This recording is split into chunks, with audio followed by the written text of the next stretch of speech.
As a Marcom executive and instructor at the USC Annenberg School of Communication and Journalism and co-host of the USC's MediaScape podcast, Anika Jackson's knowledge of the intersections between public relations, branding, and digital media management is a perfect match to elevate results for brands. She's also launched Your Brand Amplified Business podcast in 2020, which has been ranked in the top 1% of podcasts by Listen Notes Global Rank.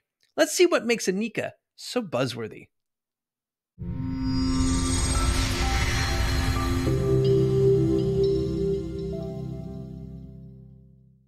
Welcome to the show, Anika. How are you today? I'm great. And it's so nice to see you again. It's good to see you. You're calling in from sunny California. Yes. It's Southern. hot. We're having a little heat wave here. What's new? Well, a lot of people don't know this, but I actually grew up in Northern California. Yes, I was born in England, but my Air Force brat ended up in Northern California, Chico, California, when my parents both got out of the Air Force. That's where my grandparents ended up, and my dad ended up there because same thing, same reason. Yeah, we had a little farm there, and until my parents split up, and then I moved down to Sacramento, and then eventually San Francisco Bay Area, East Bay. So, all right. Let's dive in today. Thank you for taking your time. You're very busy with all the things you're doing at USC and your MBA and your podcast and all that stuff. I want to pick your brain though today about like what does it look like in the higher education nowadays when it comes to marketing now that we have the advent of AI? And what does that do to, I don't know, how is it affecting how we teach marketing? Let's start there. Yeah, it's definitely affecting what I infuse my classes with. For my students, it's a virtual program. And I only get 7 weeks with them. So they're very truncated. They have a lot of readings. They have 3 assignments a week. So my 90 minutes with them live every week, unless they schedule office hours, is really mine to shape, yes, what we talked about, and what they learned about in the reading models and the videos and the prompts. But that is where I take more time to infuse what is the latest in technology. And then what AI tools can help you with this area.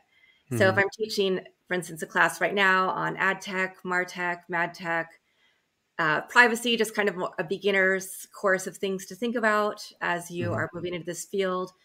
I'll talk about AI tools that could be helpful and how the algorithms can actually do the work for you. And you don't have to hone in your audience as much when you're using, for instance, Meta for advertising, like we used to even a couple of years ago, right? As long as you have the right keywords, you have the right images, then it does a pretty good job of finding your audience for you. So things like that the students might not necessarily know because a lot of them aren't doing this in their day-to-day lives. So it is really a lot of mentorship, coaching. That's why I also have open office half hours during any day of the week that they want to schedule, because I want to give them that extra life lesson or make that connection to somebody. And I think that is a big differentiator when somebody goes through a master's program. Yes, you're learning, but things are changing so fast, but you're getting that network as well. And so what do you, so is AI helping them get through the courseware, or is that something that you're battling? I've seen some things where some of the instructors are battling people using AI to do their schoolwork nowadays. That's not a huge problem.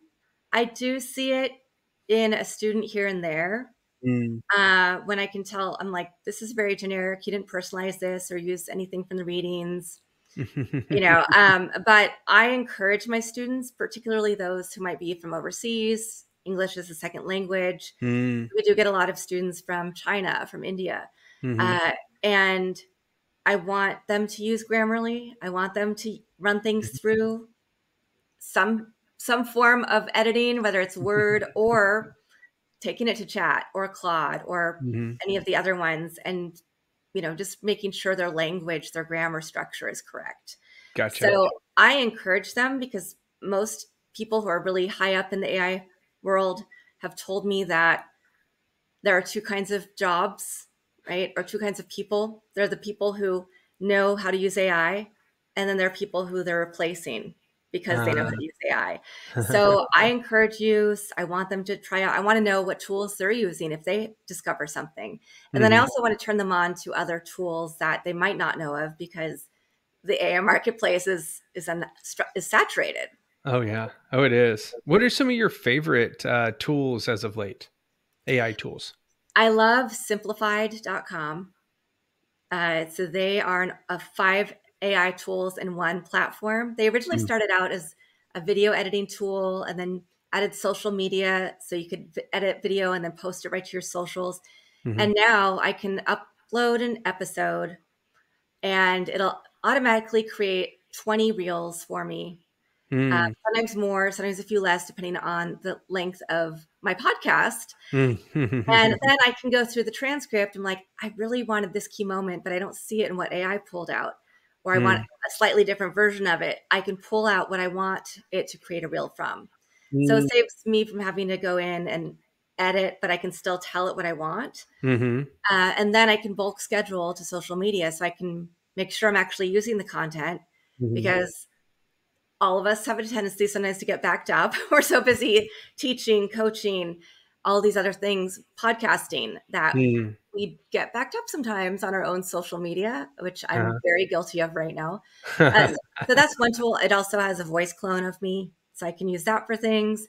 I can create presentations, do a number of different things, static graphics, cover art, all of that. So I really love that tool.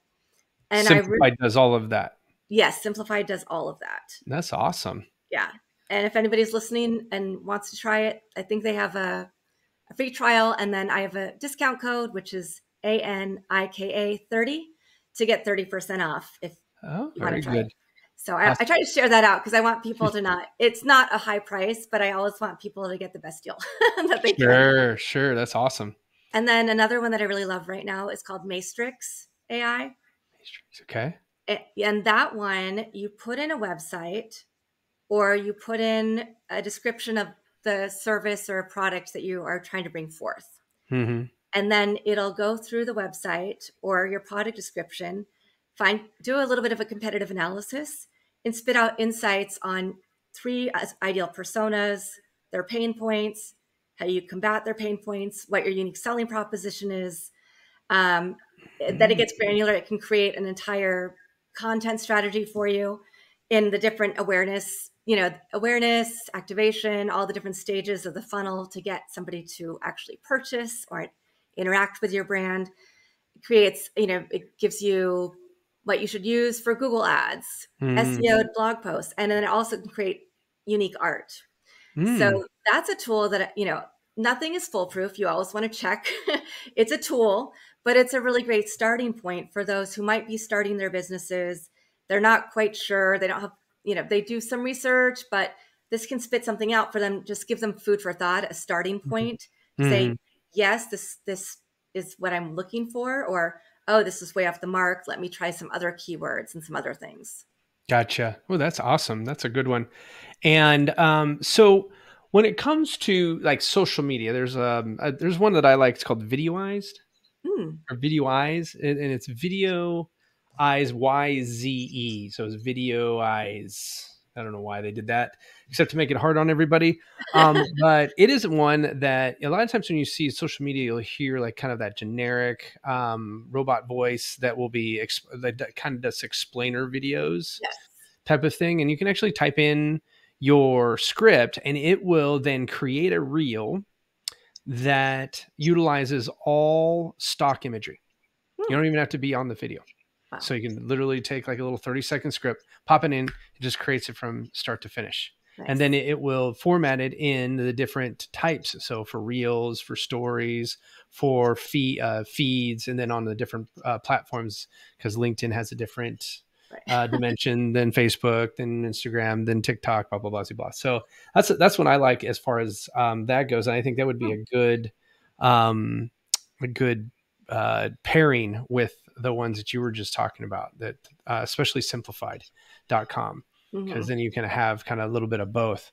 Oh man, I can't remember what it was called. There was one not too long ago, and it touted like 20 reels, but then I looked at the reels that they were giving, and it was like it would pick up in the middle of a sentence that had nothing to do with anything and stop. So AI is getting better. Yeah. Where do you see AI, say, just in the next 24 months when it comes to marketing? Wow. That is a very big question. I know that, well, for instance, I'm starting a series of workshops tomorrow for workforce development education sectors on Mhm. how to use AI tools for their marketing. Mhm. And it's more because there's still a large part of small business owners and Mhm. entrepreneurs that are afraid to use AI, or Mhm. they only know Chat GPT, right? Mm. Dolly, the big ones that are out there. But there are all Right. these other tools in the landscape that they can be trying. Mm. So I think within 24 months, you will not have a job unless you know at least a little bit about AI for most jobs. Mhm. And I think we'll be further along with digital assistants. So we're like, I know Mm. Gemini, you can ask it questions, have conversations with it, have it take notes for you if you're a Google Mhm. user.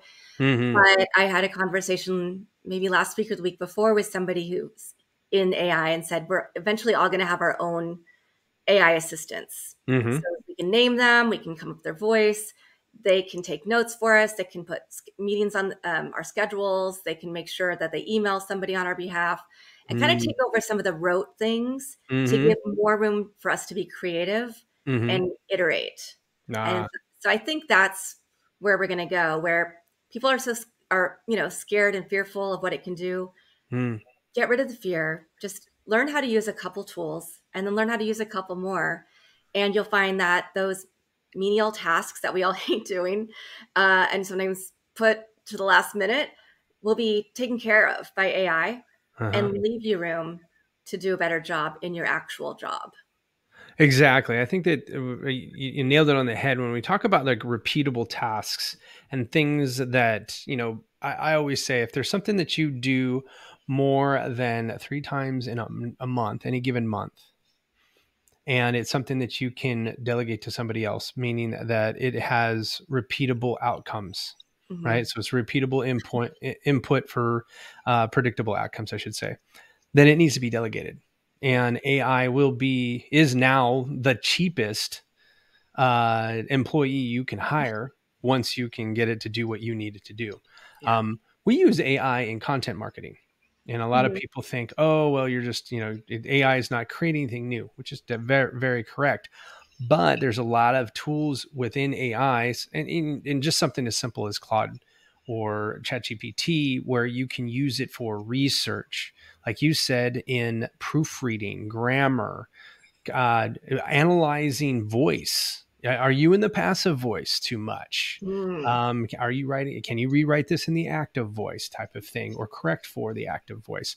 Those types of things, I think, is where we speed up the process. And I think in the next 24 months that the writers are going to get. I use a couple writers right now. One's called Content at Scale. And it's Mm. just a blog writer. That's all it does, right? But it still needs to be trained and you still have to play with it, dot, dot, dot. But it can write 2,500 to 4,500 words in 5 minutes. Yeah. Now, it takes me roughly 2 hours to write about 2,500 to 3,500 words, right? But in 5 minutes, I can get pretty much everything I need. And then I spend another 15, maybe 30 minutes massaging it, maybe Hmm. putting in a couple of my own anecdotes and stuff like that. All of a sudden, I've got a blog, Yeah. right? I- and that's one thing that AI does a great job of. And you can also train it to understand who you are. You just Your put in some voice. articles, right? Get it Mm-hmm. trained to your voice, your business. And you just made me remember another tool that I haven't played around with too much, but I've been hearing great things about is Perplexity's company pages. So they've released these company pages, which are really great for SEO, Okay. and they'll write articles. You have to sometimes go through and because you'll ask for the sources are pretty accurate. Mm-hmm. But if you have a beauty brand, it might cite other beauty brands when you're talking about your natural ingredients, right? So then you take those out, you add your name in more and add Mm-hmm. a few other things. So you have to massage it a little bit, but it can also create great articles about your company. And Mm. it's something that people are starting to test now for SEO to help out with all of that. Mm. Yeah, So there's a couple out there. Signal Genesis is another one. Actually, no, it's not called Signal Genesis anymore. I think it's called Search Atlas. yes, Another one. Search Atlas is a yeah, really good one. yeah, Um, I feel that some of those, I mean, they're marketers' tools, though. I yes, don't think that they are for the end user, and I think that that's something that a lot of business owners um, should still be considering. Even though your marketer is going to use AI, it's knowing what to do with what AI can get, and knowing that what AI gave them is usable. yeah, Because a lot of people go in, they just ask the question, well, AI told me it was okay. And they go out there and they spend a bunch of money advertising something that is not going to work. You got to yeah. have the fundamentals. So I always say that to people, it's like, if you're using it for content creation, it's going to get you 80% of the way there at best. You're going to have to take it across the finish line, that last 20%. And the funny thing is that you got it. The first 10% is telling it, like giving it context and making sure that it knows what it's creating and not trying to get it to create too much at one time. Mm-hmm. Right. So tools like Content at Scale have been trained by teams of people and years of AI prompting, right? Prompt engineering, if you will. And I think in the next 24 months, I think prompt engineering is going to go away. I mean, if you look at how easy it is to train a GPT and ChatGPT, I should say, and you just go in there. What do you want it to do? I want it to do X, Y, Z. I want it to be this person. I want it to act like this persona, ... And then here's some data to chew on, blah, blah, blah, blah, right? And then it spits stuff out and you just go back and you tell it, I don't like this, but I like this, ... right? And then it gets better and better and better. And all of a sudden your GPT is that you pull that up when you need whatever that GPT does, right? Exactly. So like we train one for our evergreen social media blueprint, where we help B2B marketers or B2B service providers with their social media by taking 30 ideas and creating a year's worth of content without having to write 365 posts. Yes, or video all of them. So Yes. yeah, that's truly amazing. I love that. And I love that you brought up Search Atlas, because one thing I'm showing workforce development agencies how to use it. I'm just saying, workforce development, where is that ranking? What are the most asked questions, right? What are the websites that people are going to when they're looking this up? What are what are the domain rankings? All of those different things, so that it's not that they're getting full blog posts, but it seems really simple that people don't even know what workforce development is compared to the unemployment agency. So maybe that's the first thing that you want to make sure is on your website. Frequently asked question, or here's some things you can use to create differentiation between what you do and what people might think you do, or other agencies in your area. I love it. I love that. So if it, I mean, we're talking about marketers coming into the workforce, either, being, starting their own agency or coming into a company with the new AI mentality, right? Yeah. Because their predecessors didn't start with AI. Right. I know I didn't. I barely started with the internet when I started marketing. I'm not going to date myself, but that's what happened. And so what type of advice would you give somebody who is either just about to start their business, or maybe they're starting to take their marketing serious in their business? Do you have any some ideas of or not ideas, but some direction on what type of mindset we should be approaching marketing for our businesses? Yeah. I think we've said a lot of it, honestly. It's just that you need to understand that there are AI tools that either you or somebody on your team is going to need to know how to use. So if you arm yourself, because that's where problems come in. If the people at the top of the food chain don't understand it, right, it doesn't necessarily translate down and make people feel comfortable using it. So you need to have enough knowledge to be a little dangerous and know what questions to ask. And my other big one would be, it's usually easier to stick with the ones that come out of the big 5 tech companies, because they're going to keep investing in them. But don't be afraid to try out some other tools depending on what your needs are. Absolutely, put in the prompts, put in your tone of voice, some interviews you've done, blog posts you've written, all of that information so that you can train the model. Mm-hmm. And don't think you have to do it all at once. I guess that should be my first piece of advice, because we can get caught up in the cycle of we have to be everywhere, we have to be all things. And you don't. Just figure out where the majority of your audience is living and start there and build content for that channel, for your, for your website.